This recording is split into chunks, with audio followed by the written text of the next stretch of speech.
Vous écoutez Baoculture Radio, des podcasts dédiés à la culture du bâti, à écouter sur espatio.ch. Bonjour, cette semaine, on est parti visiter le showroom du réemploi du Bouchet en compagnie de Gilles Pichon, architecte chez FDMP à Genève. Le Bouchet, c'est l'un de ces grands immeubles de bureaux caractéristiques des années 80 à Genève, 2 grandes barres de 6 étages sur rez que le grand investisseur Swiss Prime Site, SPS, propose de surélever et transformer en logement. Initialement, il était prévu de démolir et reconstruire, mais les architectes FDMP semblent avoir trouvé le moyen de convaincre l'investisseur de changer ses plans. L'idée est donc de conserver l'immeuble, le bureau, de transformer en logement et surtout de réemployer sur place le maximum d'éléments afin de limiter son bilan carbone. SPS pourrait ainsi faire valoir un flagship, une opération exemplaire en termes écologiques, ou peut-être un prototype pour d'autres opérations similaires. Alors, greenwashing, opération pionnière, rentable ou expérimentale, ou tout cela à la fois, à vous de voir, mais après avoir écouté cet épisode de la Baoculture Radio. Comme toujours, vous retrouverez les plans, documents et photos qui accompagnent ce podcast sur espadium.ch. Voilà, bonne écoute sur Baoculture Radio. Au Bouchet, à Genève, avec Gilles Pichon, associé de FDMP Architecte à Genève, qui nous fait une visite du projet en cours, c'est une vitrine d'exposition que vous mettez. C'est un showroom dédié au réemploi et au processus de réemploi. Donc on a en principe l'idée de présenter toute la démarche ici, la documentation, et puis de présenter les prototypes, les échantillons et tous les tests en fait des éléments de réemploi qui vont être intégrés dans le projet. Et ce showroom, on l'a surtout fait dans le cadre des appels d'offres aux entreprises totales. L'objectif premier, c'est de démontrer la solidité et la profondeur de la démarche pour leur confirmer la faisabilité technique. Tu pourrais juste en 2 mots nous rappeler ce que c'est le Bouchet. Ouais. C'est un immeuble de bureau donc à Genève qui va être transformé en logement. Alors en 2 mots, juste pour nous donner un peu de contexte. C'est un immeuble qui a été construit à la fin des années 80. Pour la société PTT, donc avant la scission Swisscom La Poste, qui est un immeuble exclusivement de bureaux avec de très importantes surfaces de sous-sol, avec un poste de commandement pour le maintien en activité de la communication en toutes circonstances. Et donc c'est un bâtiment assez robuste de cette période qui appartient à la société Swiss Prime Site à Zurich, qui a décidé initialement de le démolir pour construire un immeuble de logement à la place. On est dans le quartier du Bouchet, on n'est pas très loin de la Servette, on est voisin du quartier Vieux-Seux qui se densifie beaucoup et qui va à terme accueillir beaucoup de futurs habitants et quelques activités. Et donc en fait cette pièce, c'est un peu la dernière pièce du puzzle du quartier, qui était très enclavée et qui était dédiée à des surfaces d'activité pas très intéressantes, pas très rentables. Et donc SPS a décidé de faire du logement sur cette parcelle. Ils sont venus nous trouver en 2021 pour démolir et proposer un projet de logement. On a fait une étude de faisabilité, on les a convaincus de conserver le bâtiment. Et donc le projet aujourd'hui, c'est de transformer ce bâtiment en immeuble de logement et on le surélève aussi de 2 niveaux, 2 nouveaux niveaux de logement. Pour bien comprendre comment vous êtes arrivé sur ces variantes, est-ce que du côté de l'État, il y a quand même une volonté d'emmener les maîtres d'ouvrage privés vers ce type de projet où on conserve au maximum avant d'envisager une démolition ? Alors, quand on a abordé le sujet de la démolition et quand on a commencé à étudier ça, c'était en 2021, donc c'est il y a déjà 5 ans. À l'époque, les règlements d'application dont on parle aujourd'hui, LCI, etc., on en parlait encore très peu, on était au début. On est allé présenter à la ville de Genève, on est commune de Genève, et à l'Office de l'urbanisme de l'État, les premières hypothèses de démolition. Comme le propriétaire était dans ses droits, c'est assez difficile de dire vous pouvez pas faire ça. Mais dans une démarche évidemment de vertuosité, de responsabilité, de respect des ressources, diminution de la matière, etc., on a réussi à convaincre de la pertinence de conserver par une analyse multicritère assez large qui inclut évidemment le bilan carbone, mais aussi le bilan financier, le bilan planning, la densité à la parcelle, vraiment multicritères et pas exclusivement économique, mais pas non plus exclusivement durable. Et grâce à tous ces critères, on a convaincu dans un premier temps le maître d'ouvrage. Et évidemment, la démarche, elle a été saluée et encouragée par les autorités qui pouvaient pas l'imposer parce qu'il n'y avait pas les outils. Et d'ailleurs, il y a toujours pas vraiment les outils pour interdire la démolition et imposer la transformation.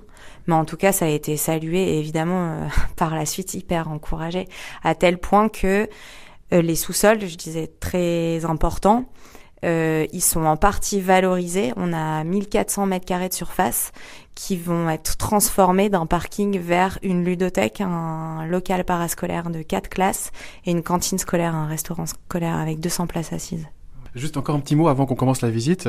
Ouais. Pour SPS, Swiss Prime Site, quel est l'intérêt de faire ça Est-ce qu'ils veulent en faire une sorte de modèle du genre ? Ils ont une vraie volonté de bien faire depuis le début. Et c'est grâce à ça qu'on a pu embarquer dans un projet aussi ambitieux. Ils l'ont très vite annoncé comme un projet exemplaire pour eux. Ils se sont engagés aussi un peu publiquement dans la presse, etc. Et puis, il y a aussi une réalité que moi je maîtrise pas du tout, qui est pas mon métier, mais qui est celle de la valeur dans le portefeuille. Quand on démolit un asset, on péjore vachement le portefeuille, et donc il y a aussi un avantage financier qui est pas notre partie et je pourrais pas m'étaler, mais qui est clair que pour des propriétaires fonciers et des investisseurs de la taille d'une société comme SPS, c'est un avantage de pouvoir transformer plutôt que démolir. D'accord. Très bien, alors on te suit, on est là dans une pièce qui est votre pièce de réunion avec la maîtrise d'ouvrage, avec les entreprises, vous préparez les appels d'offres, c'est ça ? Et puis peu à peu l'idée c'est d'en faire un showroom pour bien expliquer la démarche de réemploi des différents éléments. Donc là effectivement on est dans la salle qu'on a appelée la Playroom, c'est notre salle de jeu. Avec l'équipe, avec les mandataires, on est une grosse équipe, une 40aine de personnes en tout, d'ingénieurs, d'architectes, de spécialistes, de consultants. On a fait de cette pièce un lieu de travail, un lieu de représentation. Ce qu'on voit au mur, il y a 2 espaces. Il y a la partie plan existant et déconstruction et les plans projets de l'autre côté. Et on a introduit à la charte graphique une nouvelle couleur qui est le vert. Donc traditionnellement, les plans ils sont noirs, jaune, rouge pour indiquer ce qui est existant, conservé, démoli et ce qui est nouveau. Et nous, on a introduit la couleur verte pour identifier les éléments qui vont être réemployés. Donc sur les plans de démolition, on localise ce qui va être réemployé in situ. Et sur les plans projets, on localise où est-ce qu'on va déplacer ces éléments qui vont être réemployés. Le vert, c'est un code qui se met en place gentiment dans le milieu de la construction ? On en parle beaucoup et on en parle aussi avec les autorités cantonales qui lead les autorisations de construire pour que ça devienne une manière aussi d'identifier le réemploi, ce qui n'est pas facile quand on doit superposer toutes les couches. C'est pour ça qu'on a séparé un peu l'avant et l'après, mais qui petit à petit commence à faire son chemin et qui devient un réflexe pour beaucoup d'architectes, en tout cas j'espère. Là, on est dans une deuxième petite pièce où on a regroupé les maquettes d'intention à l'échelle du quartier, de la ville. On voit l'insertion de cette dernière petit morceau de puzzle sur l'ensemble du quartier Vieux-Seux. Le carrefour du Boucher qui est ici. Et puis les images de projet, évidemment, les avant-après qui sont assez faciles pour illustrer la démarche, mais où on commence déjà à identifier les éléments de réemploi les plus caractéristiques du bâtiment et qui nous permettent aussi, plutôt que d'effacer une identité, de prolonger une histoire. Ça a été un élément assez important pour nous, de travailler avec le patrimoine des années 80, qui est un peu particulier, tout le monde n'aime pas, même beaucoup n'aiment pas, la majorité des gens trouvent cet immeuble horrible. Nous, on a appris à le regarder avec un œil un peu affectueux maintenant. On peut le décrire un peu, ce bâtiment. Il a ces horribles pierres rouges volcaniques qu'on trouve particulièrement à Genève. Apparemment, c'était un goût des années 80 d'avoir cette pierre un peu Alors, c'est du granit rouge, du rosa d'Alva, qui est une pierre a priori brésilienne. Il paraît à un moment que ça venait d'Italie, puis de Suède. Il semblerait que ça soit plutôt Amérique latine. C'est une pierre rouge et si on tape Rosa d'Alva granit sur Google Images, on trouve surtout des pierres tombales. Donc c'est une pierre tombale polie, brillante, voilà, qui recouvre majoritairement les façades pignons et puis des sortes de demi-cylindres qui couronnent le bâtiment et qui lui donnent cet aspect très particulier. Et puis sur les façades longitudinales, puisque le bâtiment c'est globalement une double barre orientée nord-sud, on retrouve sur les grandes façades des miroirs teintés entièrement, qui reflètent vraiment 100% de l'environnement. Et donc on voit dans la façade aussi le reflet d'une végétation qui est héritée du site, puisque le carrefour du Boucher a accueilli, avant la construction de cet immeuble, à la fin des années 1800, l'école horticole de Genève par monsieur Edmond Vaucher, donc la perpendiculaire à la route de Mérins, c'est l'avenue Edmond Vaucher. Et on retrouve du coup des spécimens d'arbres un peu particuliers, notamment un pin parasol qui est particulièrement majestueux et centenaire, qui est devant le bâtiment et qu'évidemment on va conserver. Il y a quelques séquoias et puis il y a un grand cordon boisé qui fait le petit tampon avec le quartier voisin. À l'arrière de ce bâtiment, on retrouve des arches, une annexe avec des formes d'arches, des voûtes de briques structurelles qui sont très belles et donc qui donnent sur le préau de l'école des franchises. Et c'est sur cette façade arrière qu'on va venir décaisser une partie du sol pour rendre accessible cette façade du premier sous-sol qui va devenir un rez inférieur dans lequel on va pouvoir réaliser cantine, ludothèque et salle parascolaire entre les deux. Alors le grand enjeu, j'imagine, de ces immeubles de bureaux, c'est que vous avez des plateaux et puis une façade qui n'est pas vraiment domestique, on va dire. Et puis vous venez attacher à la façade une nouvelle couche. Oui. Qui serait une sorte de loggia, continue vers des balcons. Ouais, alors en fait, on s'est posé beaucoup de questions, ça a été un gros challenge. À la base, on voulait conserver la façade. Mais cette façade, c'est une façade, tu vois, qui marche sur une trame de 5,40 m, coupée en 4, donc une trame d'1,35 m, avec ses fenêtres qui sont teintées en plus. Donc enlever la teinte en termes de réemploi, c'est juste infaisable. C'est extrêmement onéreux, c'est tout très compliqué, il faut tout déplacer, il faut tout amener en atelier, etc., mettre des nouveaux verres, donc ça, on n'arrivait pas. Et en plus de ça, conserver cette trame, c'était hyper contraignant pour adapter des typologies de logement avec de la réglementation actuelle qui est qu'une chambre doit avoir tant de surface de façade, doit respecter telle dimension pour l'accessibilité PMR.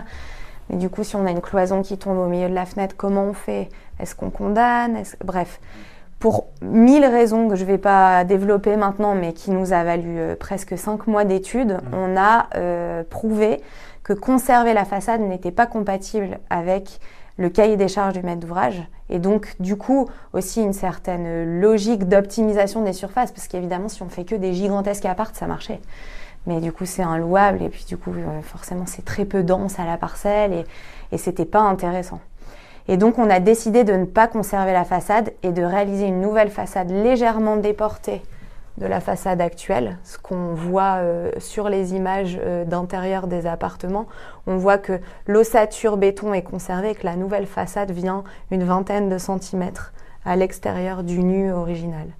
Et du coup, on s'est mis une pression assez importante sur le réemploi des éléments de façade, puisqu'on ne la conservait pas. Et ça passe par les contre-cœurs sur lesquels posent les fenêtres, les poteaux qui sont entre les fenêtres, donc ces éléments béton et ces éléments verticaux. Ça passe aussi par le granit, où on réemploie la quasi-totalité, tout ce qui cassera pas, grosso modo, sera réemployé in situ. Comme on surélève le bâtiment, on a besoin de plus de surface de granit sur les pignons que ce qu'on a actuellement. Donc on va réemployer grosso modo tout ce qui cassera pas. On espère même qu'on aura assez. Normalement, on a suffisamment de marge. Et on réemploie les miroirs de façade pour fabriquer les séparateurs de balcon que tu vas voir de l'autre côté, le prototype du séparateur de balcon. On va voir ? On va voir. Ouais. Donc dans cette pièce, on a regroupé la méthodologie en fait. Oui. Comment on a fait, pourquoi on a fait ça, comment on a démarré, quelles sont les variantes qu'on a étudiées entre faire du réemploi, pas faire du réemploi, faire du réemploi à l'extrême, c'est-à-dire par exemple en conservant les façades et quelles auraient été les conséquences si on l'avait fait. cette fameuse analyse multicritère dont je te parlais, à la fin de cet avant-projet, donc on était fin 2023, c'est ça, fin 2023, on a prouvé que réhabiliter en réemployant de manière raisonnée, donc logique, avec une certaine méthodologie, on arrive à économiser environ 18% de CO2, ce qui est à peu près 1000 tonnes de CO2 équivalent, pour un surcoût de construction d'environ 1%. Donc c'est pas grand-chose. Donc c'est pas grand-chose. Aujourd'hui, au stade où on en est en phase d'appel d'offres, on est à peu près à 1,5 de surcoût. Par contre, on a une enveloppe dédiée au réemploi qui est d'à peu près 9,5% du budget global. Ça veut dire que des coûts que normalement on aurait mis dans des éléments neufs pour acheter des WC, des cuisines, pour construire des cloisons, etc. Ces coûts, on les a déplacés. On a isolé les coûts liés au réemploi dans un CFC dédié. Donc on a utilisé le CFC 6 exactement, qui est devenu notre CFC réemploi, qui nous a permis d'identifier que on a 9,5% du budget global qui est dédié au réemploi, mais sur ces 9,5%, il n'y a que 1,5% de surcoût. C'est-à-dire qu'il y a plein d'éléments qui coûtent moins cher ou qui sont à l'équilibre, et il y a quelques éléments qui sont plus chers mais qui sont identitaires, sur lesquels le maître d'ouvrage a pu faire le choix de mettre un peu plus d'argent, soit parce qu'il y a une économie carbone très importante, et du coup en termes d'effort ça vaut la peine, soit parce que en termes d'image ou de marketing de réemploi, c'était aussi intéressant. Ah ouais. Donc, on est en mesure de dire que cette opération, à la fin, dans le calcul, on est pratiquement à l'équilibre par rapport à une opération standard, on va dire. Aujourd'hui, c'est ce qu'on pense et c'est les calculs qu'on a faits. On l'affirmera quand ce sera terminé et qu'on en aura la preuve formelle.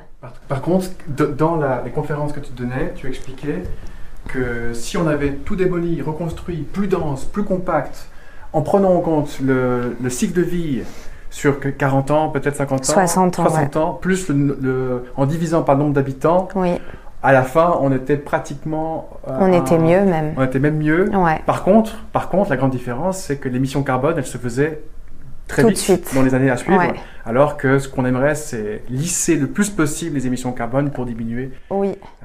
Oui, c'est ça. Et puis en plus, ça ne regarde que le prisme du carbone. Et finalement, l'analyse carbone, c'est juste une manière et la principale utilisée, mais ça reste qu'une manière d'aborder l'impact d'un projet. Faire du réemploi, conserver, ça veut dire aussi qu'il y a beaucoup plus de main-d'œuvre qui est faite localement. Donc c'est aussi une localisation de l'économie qui est différente. Ça veut dire que ça a un certain coût, mais qui est plus un coût humain qu'un coût d'extraction de la matière. Donc il y a aussi ces notions-là qui rentrent en compte. Et puis après, il y a tout ce qui va avec l'eau, l'impact, l'acidification des océans, parce que un coût carbone équivalent, deux types de matériaux n'ont pas forcément les mêmes impacts sur les lieux sur lesquels les matériaux sont extraits, etc. Bref, c'est hyper complexe. Nous, on a regardé le prisme carbone, mais on sait que c'est pas l'unique point de vue qu'on peut adopter, quoi. Et au fond, si on se fie au bon sens, on choisit cette variante-là. Oui. Et puis il y avait aussi une réalité temporelle, c'est qu'on est à Genève, démolir, reconstruire, c'est passé par la phase PLQ, plan localisé de quartier. À Genève, un PLQ en moyenne c'est 10 ans, donc ça rajoute ce temps-là. Ça rajoute aussi une obligation de contrôler les loyers un certain temps, alors que les propriétaires sont incités à transformer parce qu'ils bénéficient de loyers libres, donc c'est une incitation à transformer. Donc voilà, il y avait plein de critères, c'était pas uniquement le critère carbone. Mais au-delà de ça, on a quand même l'intime conviction que conserver et transformer, c'était quand même la bonne chose à faire, quoi. Donc voilà, ici on voit l'ensemble du process avec les différents cas de figure que toi tu as déjà vu en conférence, et puis l'état des lieux des hypothèses qu'on avait faites en avant-projet et de celles qu'on a éliminées par rapport à celles qu'on a conservées au fur et à mesure de l'approfondissement du projet. Un exemple qu'on voit donc dans cette pièce ici, il y a toutes les hypothèses, il y a quelques hypothèses qui ont été abandonnées.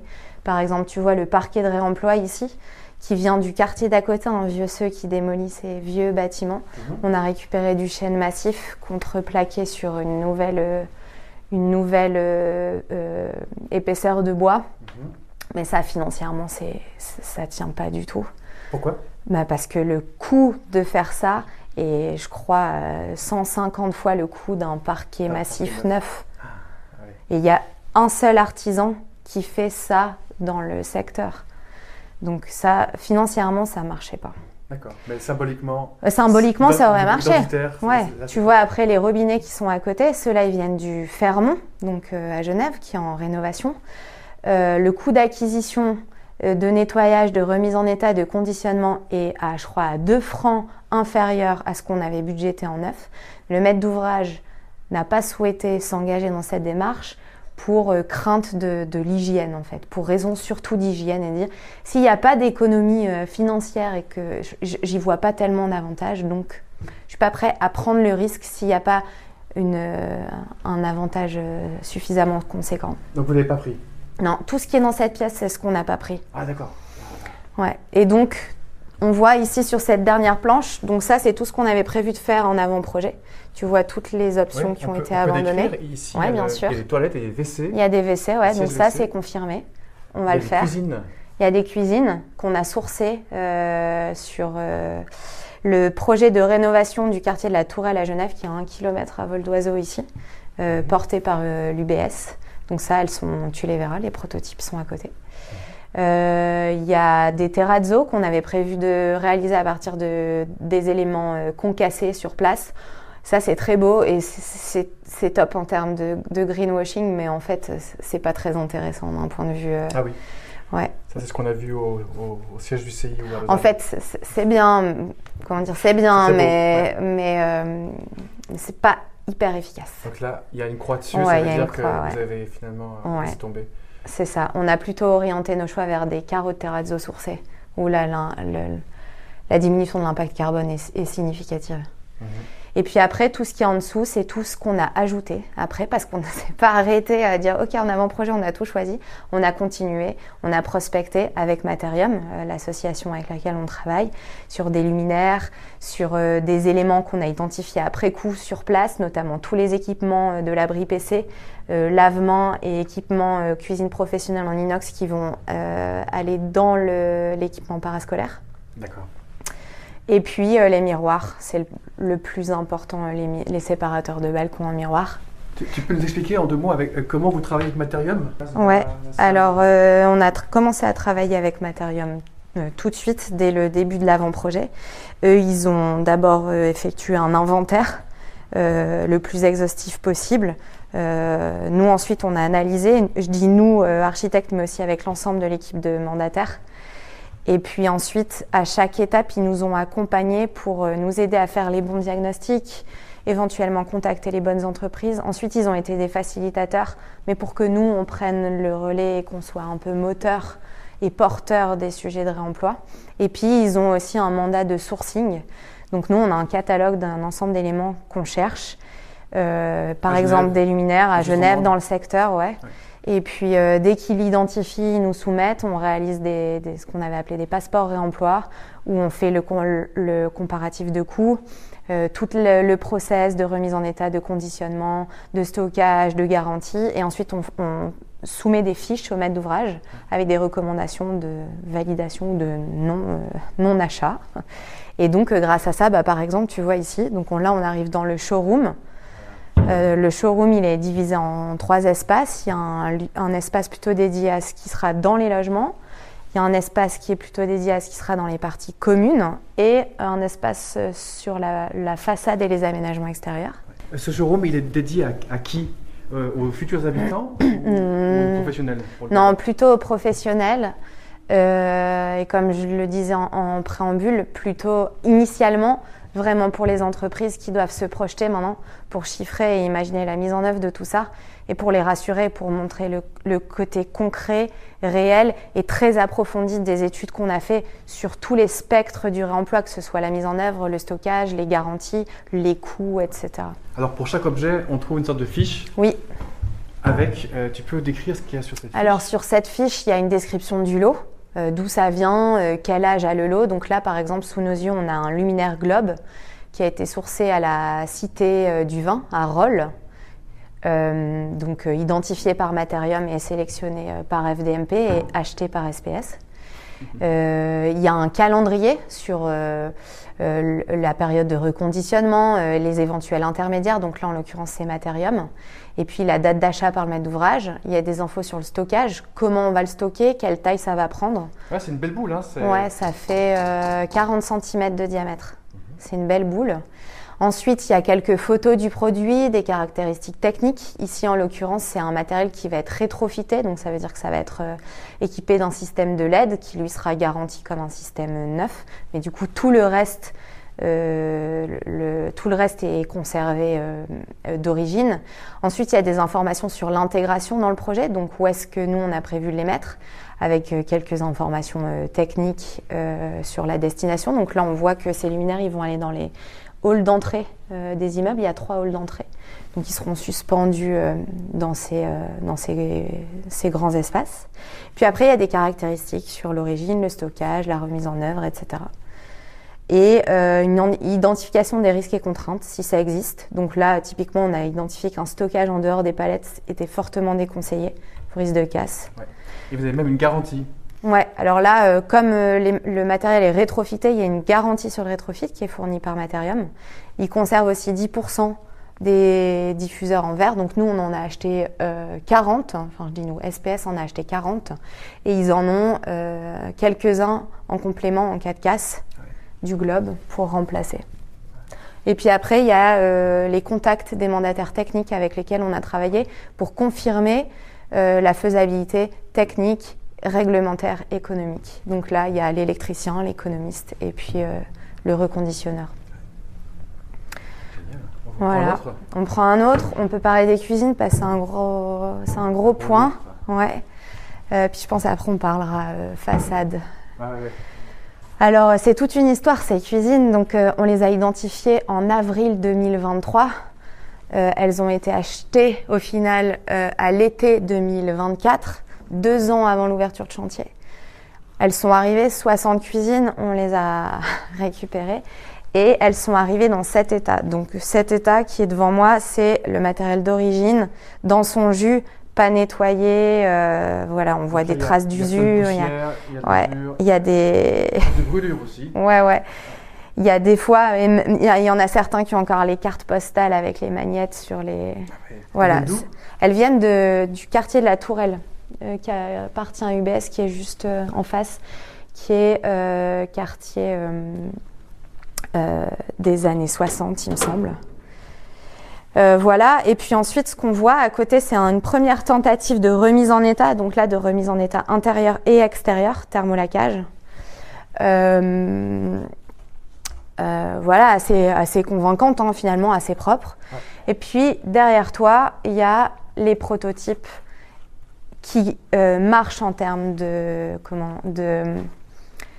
configuration des mobiliers. Donc c'est des meubles de 55. On a fait le choix du coup d'éliminer toutes les intégrations d'électroménager pour pas contraindre le maître d'ouvrage à de l'électroménager de 55 qui est produit exclusivement en Suisse et qui coûte un peu plus cher. Attends, 55, tu parles de la largeur, ouais. Parce que normalement c'est 60. C'est plutôt 60, ouais. En Suisse allemande, ça se fait beaucoup, les mobiliers de 55. Mais nous, on est assez proche du marché européen, on est plus proche du marché européen, et on a plutôt de l'électroménager de 60. Donc de fait, on a conservé uniquement les meubles de 60, et on a travaillé avec 2 configurations de meubles bas et une configuration de meubles hauts.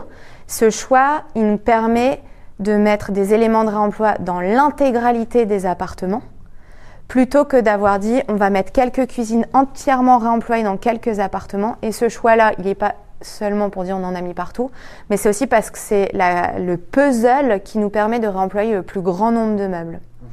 Et après, ce que tu vois donc à l'intérieur, le choix qu'on a fait, c'est de les conserver en l'état. Donc ils sont patinés par le temps, ils ont été nettoyés, ils sont propres en termes d'hygiène, mais ils sont patinés. Et tu vois qu'entre les 2 versions, on a fait plein de tests. Donc ici, attention, ça va faire du bruit. Le porte-bouteille. Le porte-bouteille, ça, c'est l'élément d'origine avec le mécanisme d'origine qui pose question. Et de l'autre côté, on a le même mécanisme, enfin le même accessoire, mais avec mécanisme nouveau. Et là, on n'entend plus rien. Donc, Il y a encore plein de tests qui sont en cours pour optimiser tout ça. On a fait des tests de socle neuf versus socle réemployé. Je te mets au défi de voir la différence. Pareil sur les joues des meubles. Pareil sur les poignées. Ça, c'était un élément aussi important pour nous. On les trouve magnifiques, les poignées d'origine. Ah oui. Mais on ne sait pas si on va pouvoir en avoir assez. Et puis, on se questionne sur la continuité par rapport aux nouveaux meubles, en fait. Donc, à côté, ici, tu vois, ça, c'est une poignée neuve. Mais on a trouvé des poignées neuves avec le même anthrax, avec des caractéristiques assez proches, pour commencer à réfléchir à la continuité entre les deux. Il faut préciser pour les gens qui n'ont pas l'image que là, le matériau de ces cuisines, qui date quoi, des années 60, oui. C'est ça? C'est du métal. Oui. C'est super robuste. Oui. Et puis, il y a tout qui est visible. Ouais, c'est des épaisseurs de tôle qui se font plus aujourd'hui. C'est pour ça qu'on a la capacité de les retravailler, de les repeindre et parfois même de les redresser, parce que c'est une tôle d'aluminium aujourd'hui, d'acier pardon, qui se fait plus en fait. Ouais, c'est très robuste. C'est très robuste, ouais.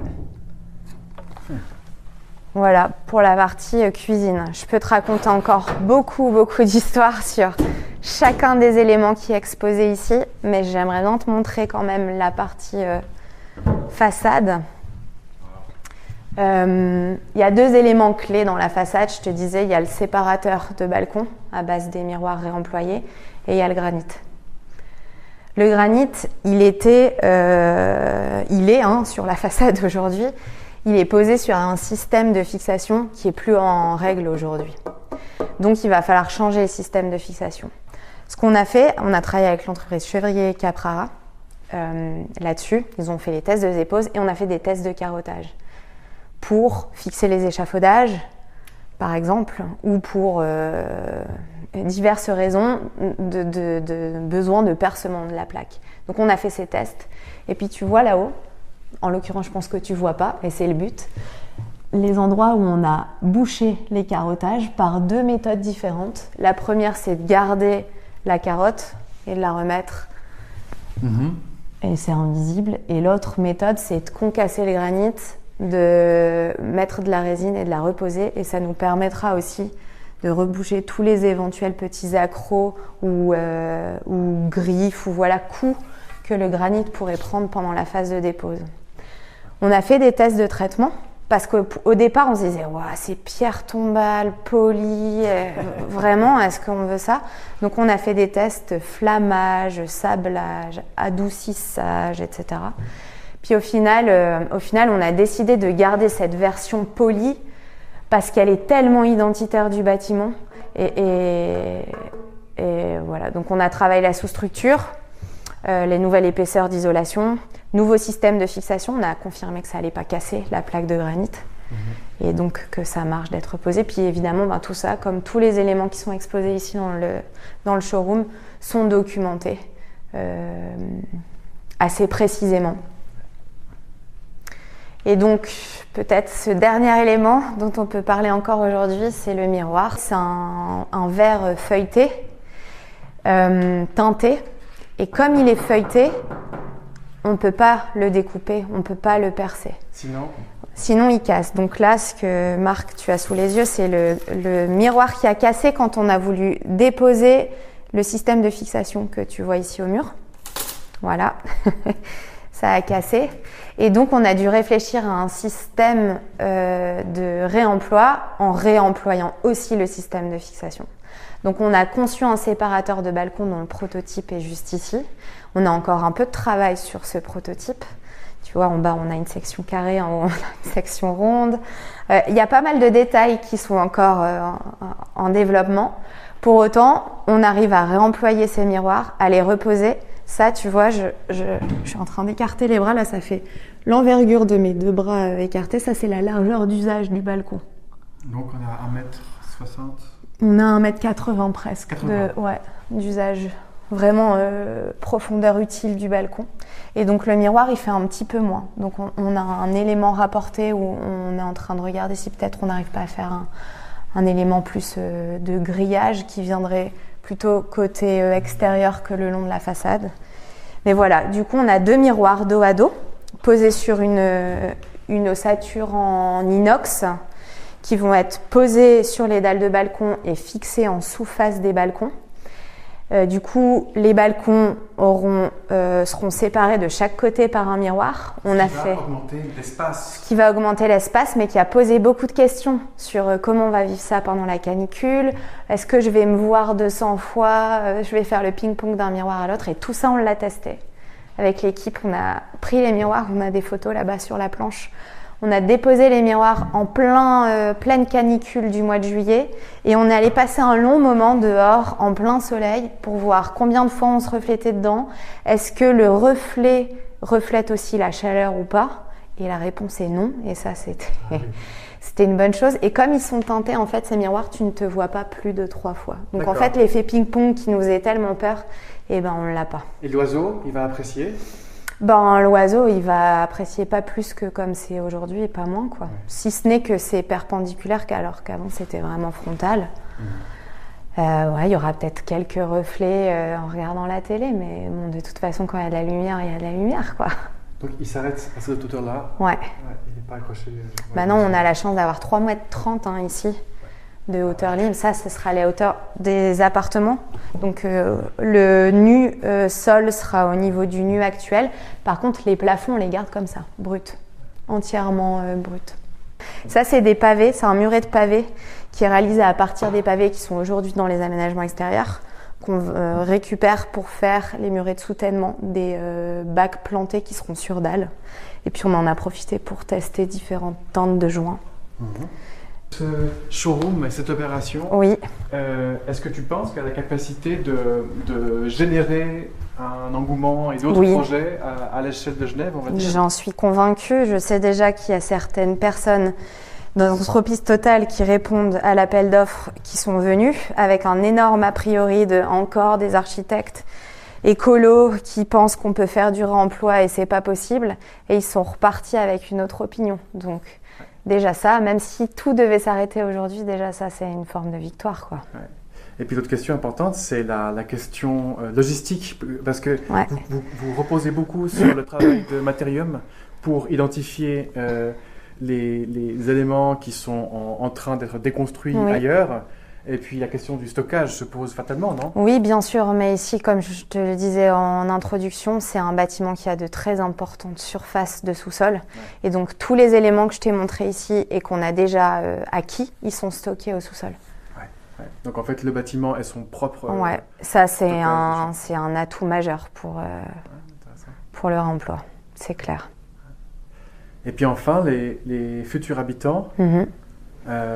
est-ce que vous êtes déjà en train d'aller communiquer vers eux? Non, parce que le marché du logement est assez étendu, donc il n'y a personne qui est trop inquiet sur la mise sur le marché de ces logements. Par contre, ce qu'on aimerait, c'est prolonger l'histoire de cette transformation et l'histoire du réemploi pour les habitants. Donc on a prévu, on espère que ça va aller jusqu'au bout, une forme de traçabilité du réemploi avec une sorte de plaquette gravée dans chaque appartement avec un QR code qui mène à une base de données commune du bâtiment.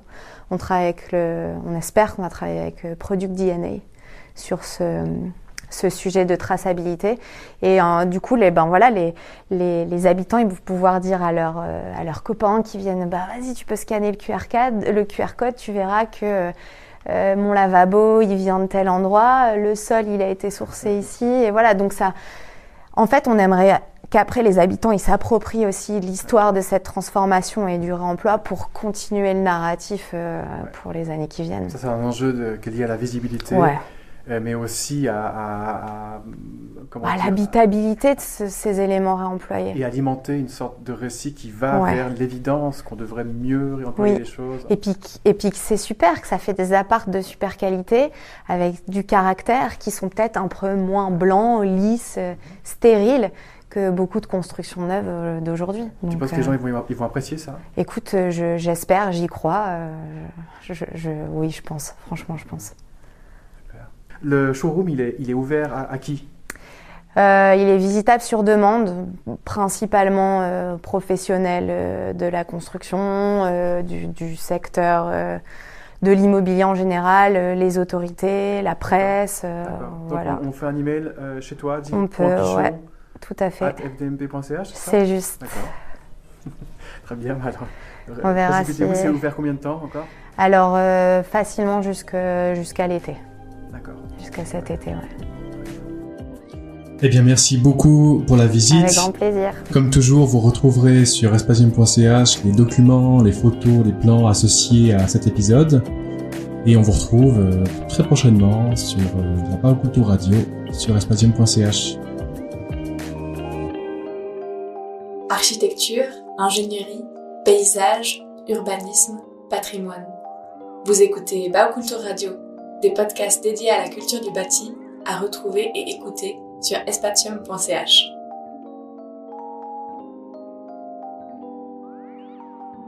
Merci beaucoup pour la visite.